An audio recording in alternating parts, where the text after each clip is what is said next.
Donc, Guerre et paix au XXIe siècle est une réflexion sur les grandes tendances qui, au XXIe siècle, vont modeler l'histoire des différents pays. Ce que j'essaye de faire, c'est d'abord, je pars des grandes tendances démographiques et économiques, et ensuite, j'y inclus des jeux d'acteurs. Alors, des jeux d'acteurs entre les principaux acteurs que sont les États-Unis et la Chine.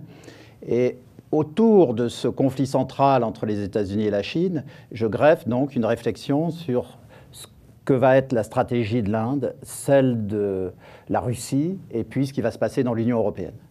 Alors, ce que l'on observe d'abord sur le plan démographique, c'est qu'il va y avoir des ruptures tout à fait spectaculaires dans les 30 prochaines années. On est tous habitués à avoir des difficultés à prévoir les 6 prochains mois. Mais en démographie, sauf météorites qui tombent sur la planète ou guerre biologique, en fait, tous ceux qui auront plus de 20 ans dans 20 ans sont déjà nés. Et pour ce qui est des enfants qui vont naître dans les 20 années qui viennent, si on connaît le nombre de mères potentielles, il suffit d'imaginer le taux de fécondité.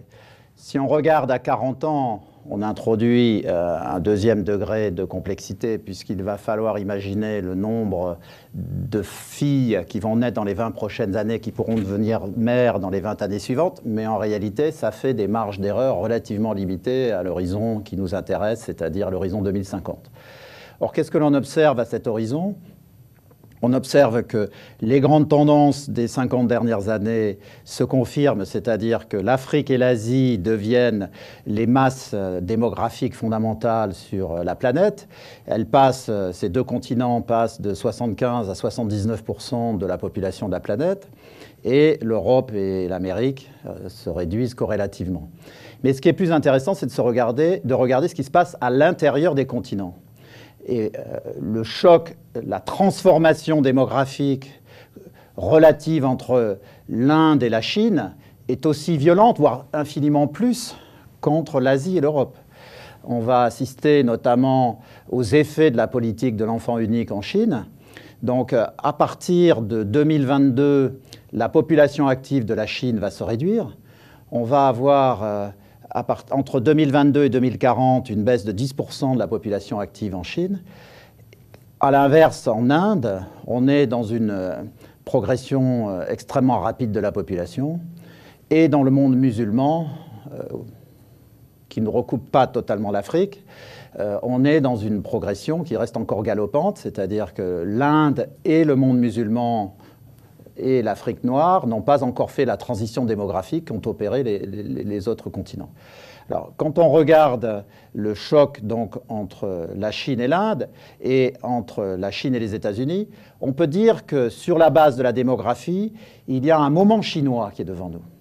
C'est-à-dire si on pose les grands acteurs à l'horizon 2012, à l'horizon 2012, la Chine, en parité de pouvoir d'achat, va retrouver un niveau de PIB équivalent à celui de l'ensemble de la zone euro.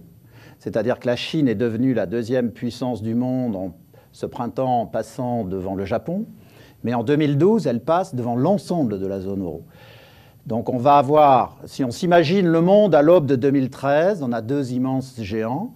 On a la Chine et on a les États-Unis. Les États-Unis qui font 1/5 du PIB mondial, la Chine qui est plus très loin, à 15 points du PIB mondial. Et donc ces deux géants sont en opposition fondamentale, mais les Chinois savent, le leadership chinois sait qu'à partir de 2022, il va y avoir une régression du nombre de la population active.